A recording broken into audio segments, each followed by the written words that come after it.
पहुँचना, दीदी को भी चरण स्पर्श प्रणाम करती हूँ और मेरे अपलाइन में योगेंद्र भैया जी हैं, उनको भी चरण स्पर्श प्रणाम करती हूँ, दिनेश राणा भैया जी हैं, ममता सजवान दीदी जी है, उषा दीदी जी हैं और लक्ष्मी मौसी जी हैं, रिम्पी भट्ट जी हैं और सभी जितने भी मेरे अपलाइन में सबको चरण स्पर्श प्रणाम करती हूँ और इस आरसीएम सिस्टम के जो नींव रखने वाले मैं तो बोलती हूँ आरसीएम सिस्टम के जो महादेव हैं, ऐसे हमारे आदरणीय आशीष वशिष्ठ भैया जी, उनको भी मैं चरण स्पर्श प्रणाम करती हूँ और मुझे इस सिस्टम में लाने वाली मेरी छोटी बहन रिम्पी भट्ट, उनको भी मैं दिल से धन्यवाद करती हूँ और चरण स्पर्श प्रणाम करती हूँ क्योंकि उन्होंने मुझे ये खूबसूरत सा सिस्टम दिया है।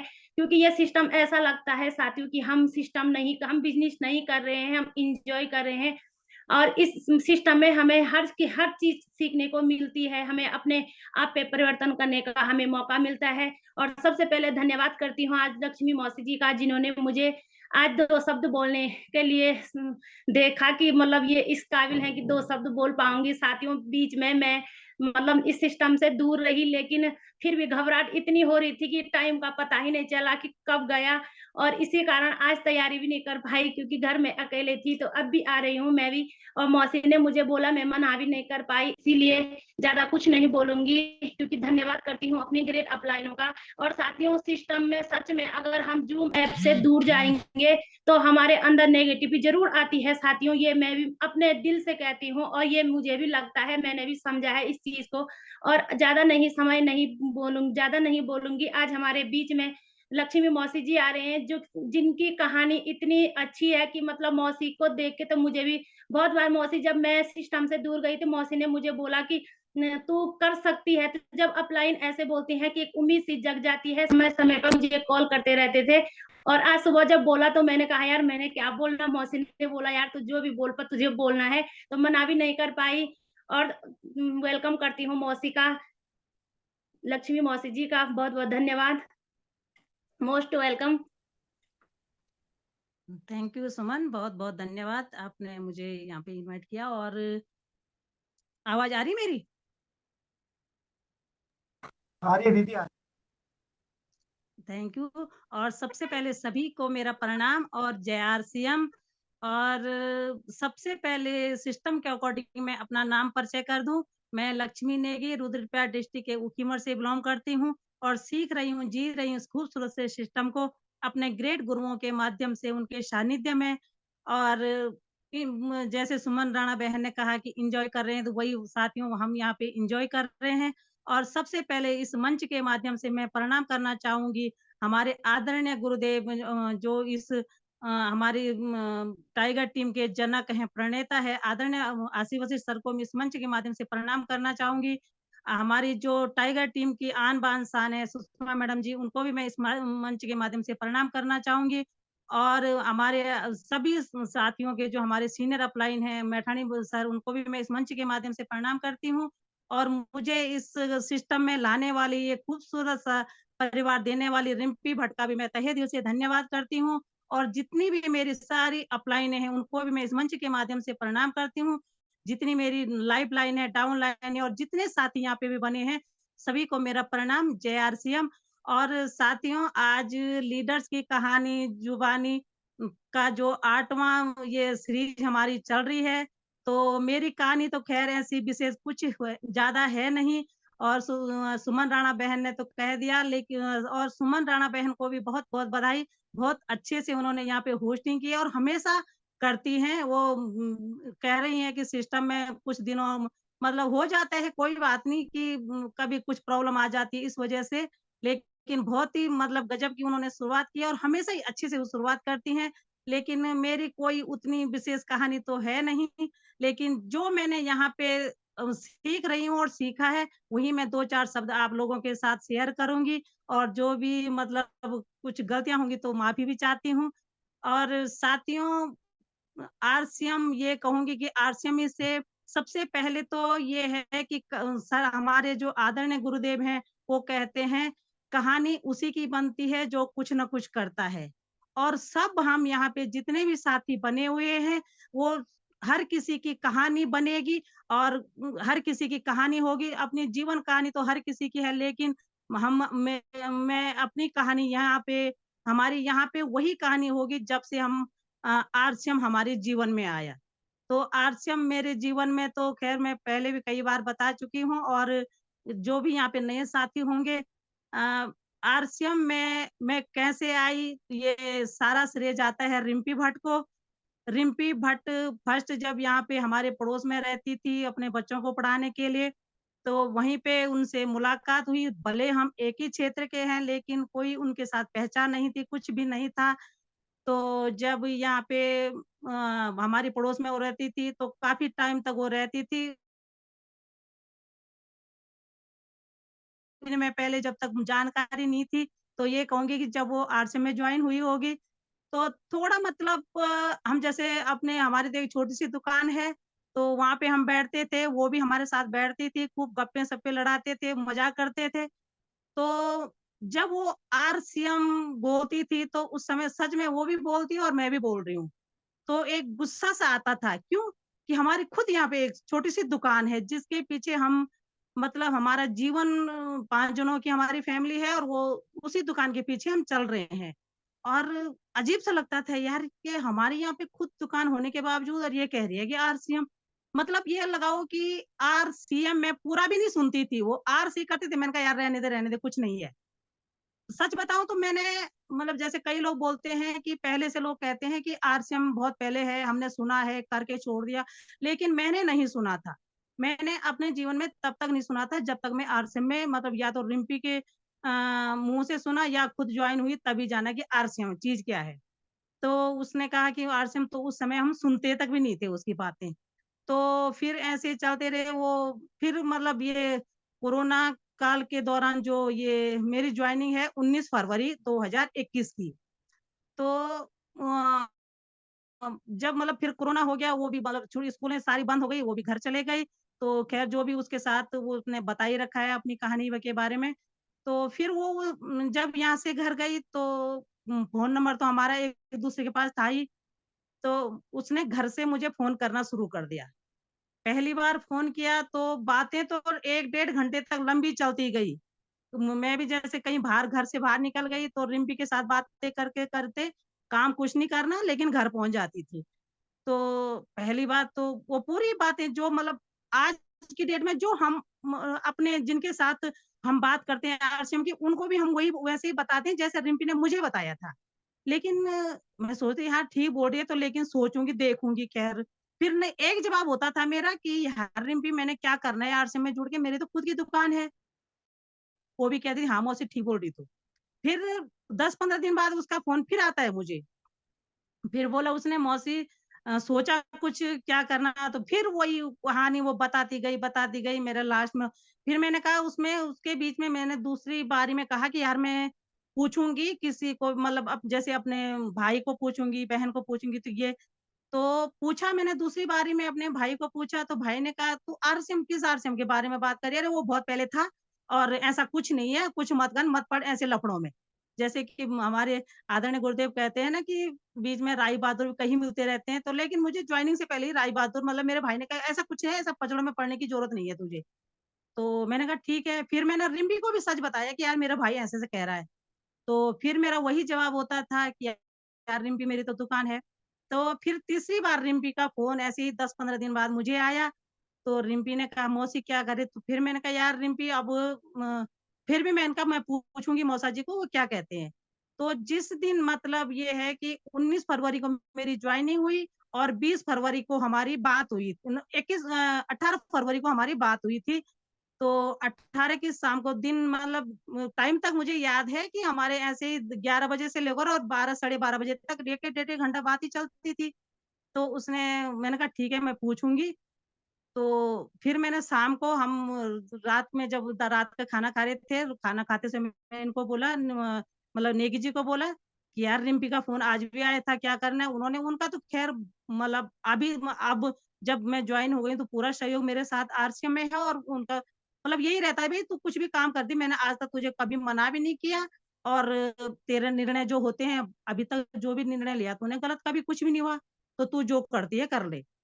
तो ठीक है, मैंने कहा फिर दूसरे दिन सुबह मैं बच्चों को भेजने स्कूल गई, हमारे एक ही साथ बच्चे स्कूल में रहते थे, लेकिन रिम्पी खैर उस दौरान घर चले गई थी, उस समय तो स्कूल थोड़ा-थोड़ा खुल गई थी।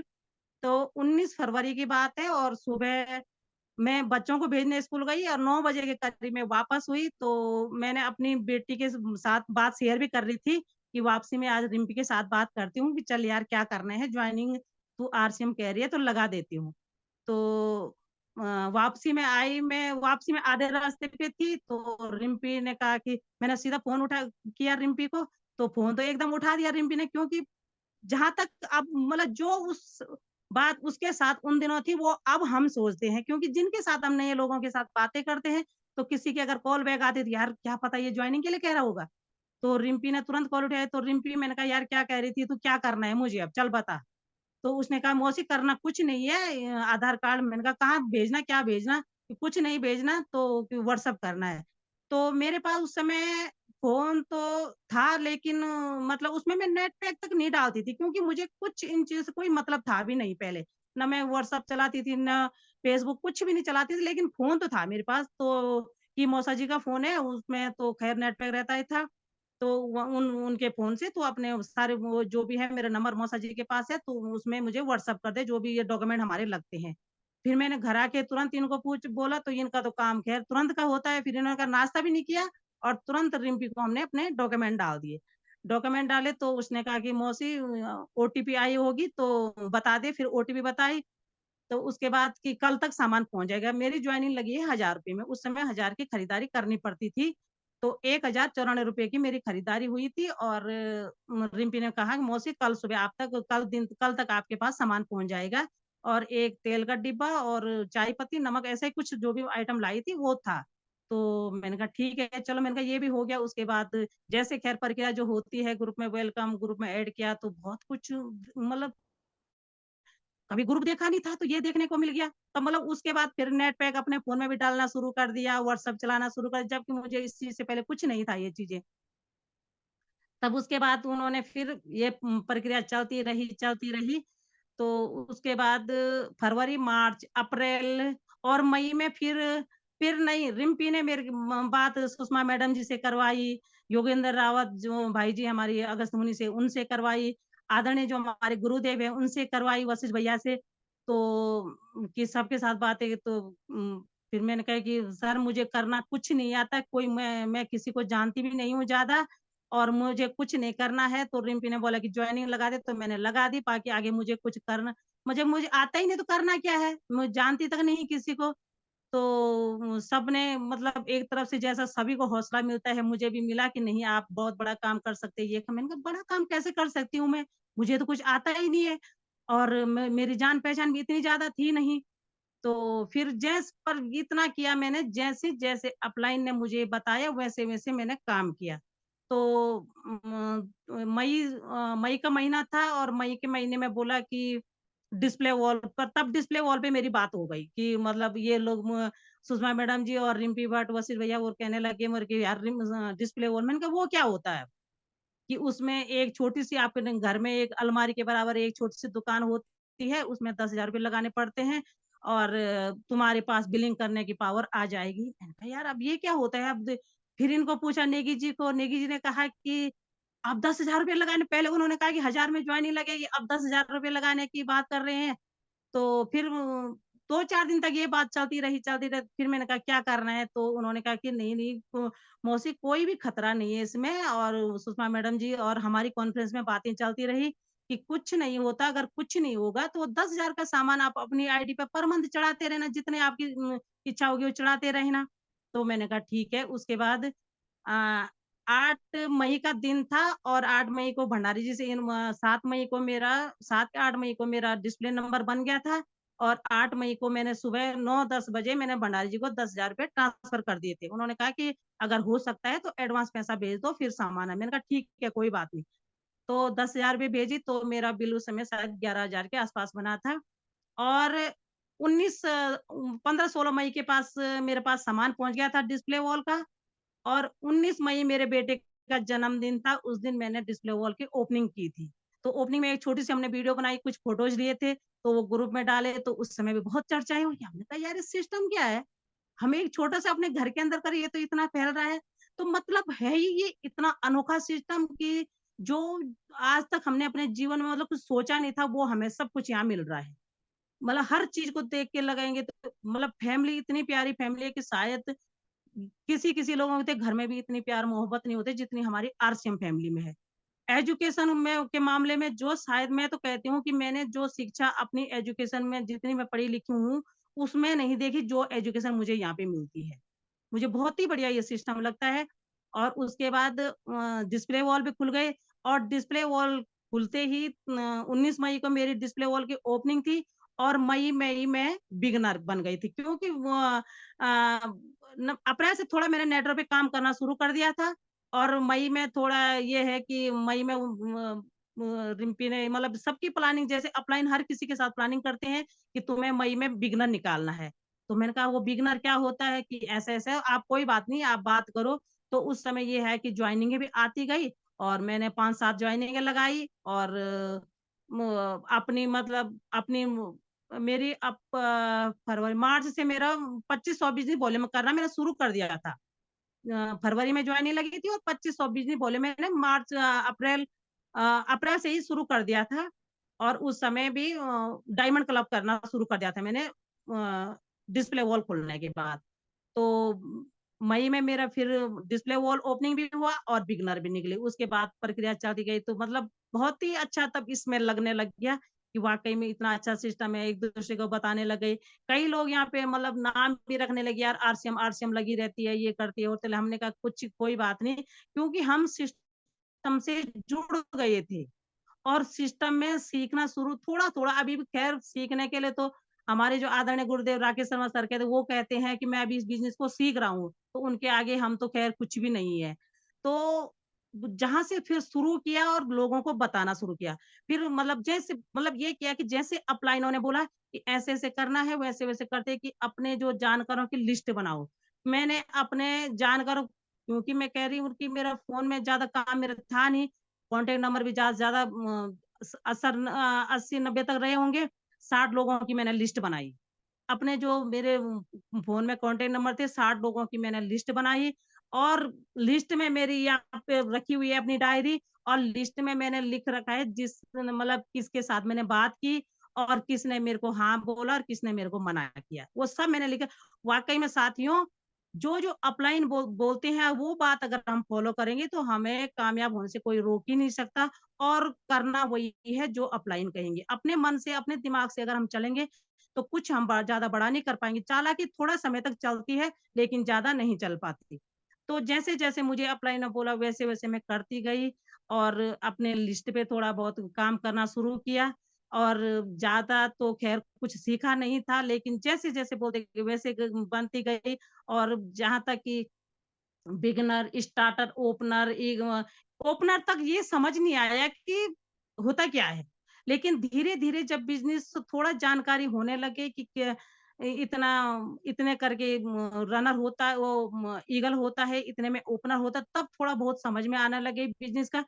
तब तो बहुत ही मज़ा आने लग गया बिज़नेस करने में और तब ये है कि खुले करके चाहे 50 रख दे लोग नाम की क्या कहते हैं 24 घंटे आरसीएम तब वो चीज़ भी वो डर भी दूर हो गया और अपना काम करते रहे और अपनी सभी अपलाइन की मदद से और उनकी गाइडलाइन में सीख के आज आप सभी लोगों के साथ यहाँ पे इस अच्छे से बिज़नेस को एन्जॉय कर रही हूँ और मतलब बहुत ही खूबसूरत सिस्टम मैं कहती हूँ कि मुझे तो इतना अच्छा लगता है।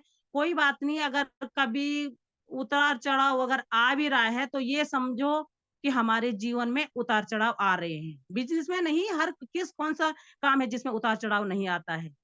बहुत ही अच्छा से और इतने अच्छे साथी हमारे साथ यहाँ पे कि यहाँ पे जैसे अब उषा भट्ट दीदी है, मैं उसको जानती तक नहीं थी। एक ही जगह पे हम रहते हैं, लेकिन मैं नहीं जानती थी। लेकिन इस सिस्टम के बदौलत पड़ोस में रहने के बाद उसकी कितनी मतलब आज की डेट में हमारी जो पीयूसी होल्डर भी हैं और कितना अच्छा मतलब उनका व्यवहार है, उनका साथ है, उनका सहयोग है, तो वो जब इस सिस्टम से मिले तभी हमें पता चला। तो ऐसे ही साथियों मैं तो कहूँगी हर किस और रहा संघर्ष तो मुझे नहीं लगता कि बिना संघर्ष के कुछ हो सकता है और मुझे बिना संघर्ष का कुछ चाहिए भी नहीं।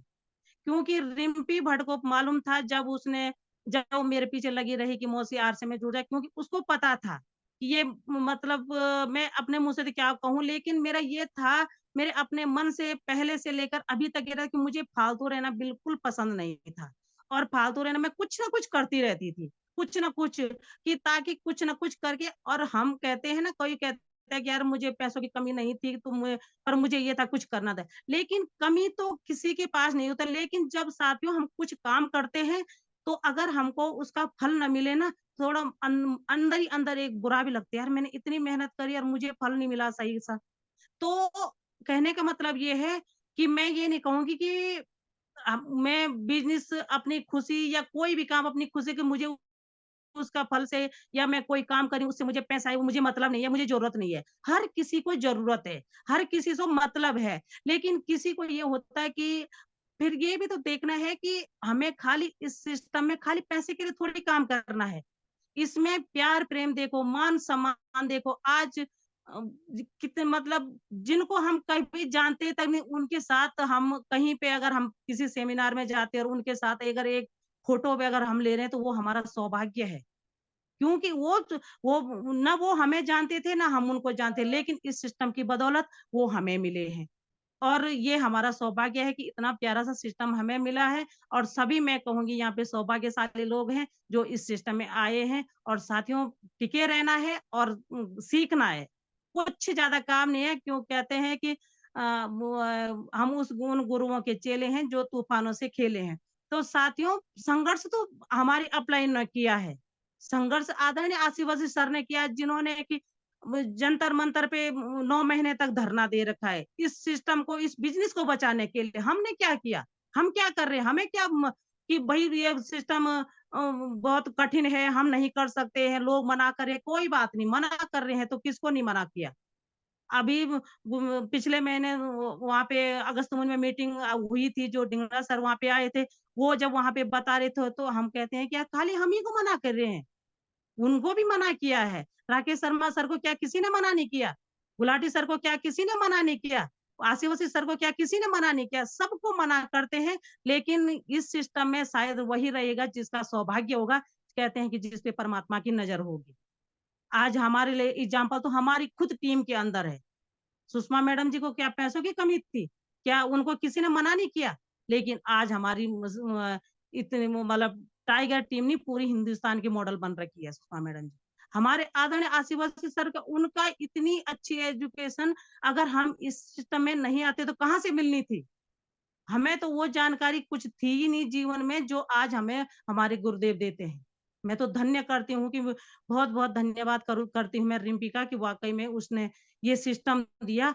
और हमारी, मैं तो कहूँगी औरों की मैं नहीं जानती, लेकिन मैं अपनी जीवन की मतलब कुछ इतना समझती हूँ कि ये बिल्कुल चेंज हो गया हमारा। जीवन ही चेंज हो गया कि वाक़ई में यार हमारी सोच कैसे थी और कैसे हम हो गए।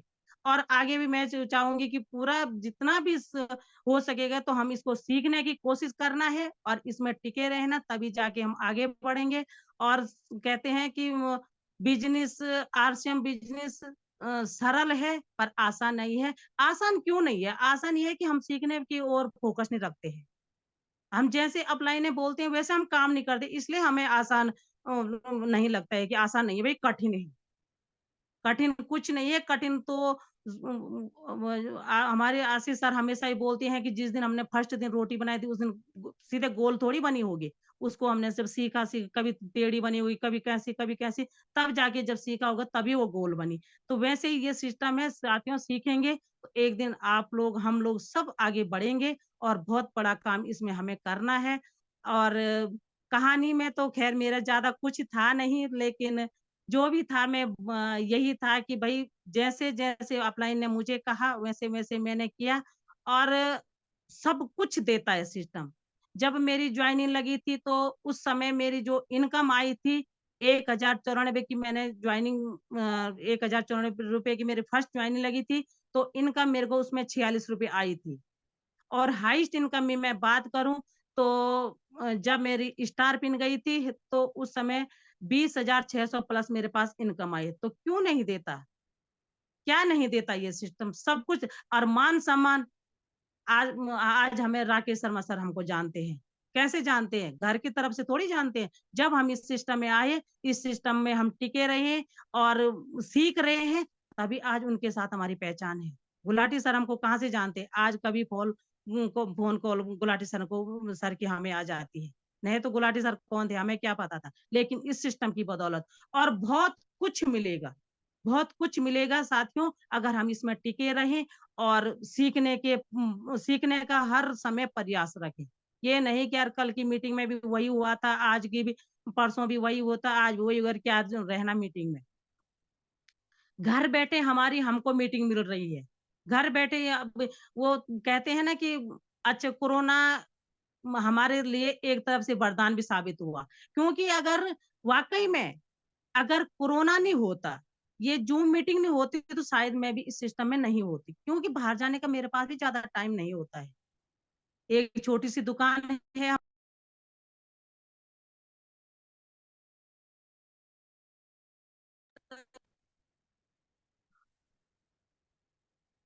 आवाज़ आ रही है? हाँ मौसी आ रही है आवाज। फ़ोन आ गया था एक।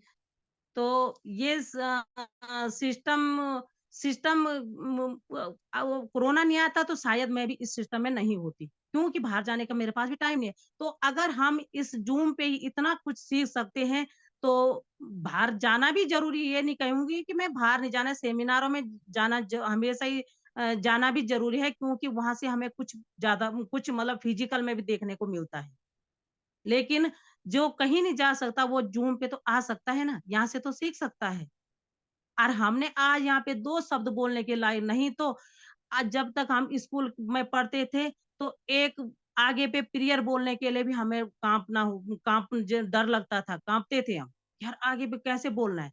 और आज इस मंच पे 2-4 शब्द जो बोल रहे हैं, तो ये हमारी अपलाइनों की बदौलत है, हमारे आदरणीय आशीष वशिष्ठ सर की बदौलत है, क्योंकि उन्होंने हमको ऐसा मतलब मजबूत बना दिया कि तुम पीछे रह ही नहीं सकते और रहने भी नहीं देंगे। और साथियों, यहाँ पे हम मतलब सब एक साथ सीखते रहेंगे, मीटिंगों में आते रहेंगे तो एक न एक दिन हर किसी की कहानी बनेगी और हर कोई अपनी-अपनी कहानी को यहाँ पे सुनाएगा। तो ज़्यादा क्या बोलूँ, मेरी इतनी ही कहानी थी, ज़्यादा तो कुछ मुझे भी आता नहीं है, मैं भी सीख रही हूँ। पर मैं यही कहूँगी साथियों, जैसे-जैसे हमारी अपलाइनिंग बोलेंगे, वैसे-वैसे अगर हम करते रहेंगे, तो हम भी एक दिन ज़रूर सुषमा मैडम जी की तरह बनेंगे, रिम्पी भट्ट की तरह बनेंगे, प्रियंका रावत की तरह बनेंगे, संतोषी रतूड़ी बहन की तरह बनेंगे और जो हमारे सीनियर अपलाइन हैं, उनकी तरह हम भी ज़रूर बन सकते हैं। तो यहाँ पे मेन यही होगा कि सीखना है और टिके रहना है। और सभी साथियों को बहुत-बहुत बधाई जो भीलवाड़ा टूर करके आए हैं। तो खैर इस बार तो मैं नहीं आ पाई किसी कारणवश, तो इसलिए माफ़ी चाहती हूँ। लेकिन बहुत अच्छे से आप लोगों ने एन्जॉय किया। हमें भी आपकी जो पिक्चर आ रही थी उसमें देखकर बहुत ही अच्छा लग रहा था। मन हो रहा था कि काश हम भी होते। लेकिन चलो होता है कभी कुछ कारण पड़ जाते हैं जिस कारण हम नहीं आ पाए वहाँ पे। तो आगे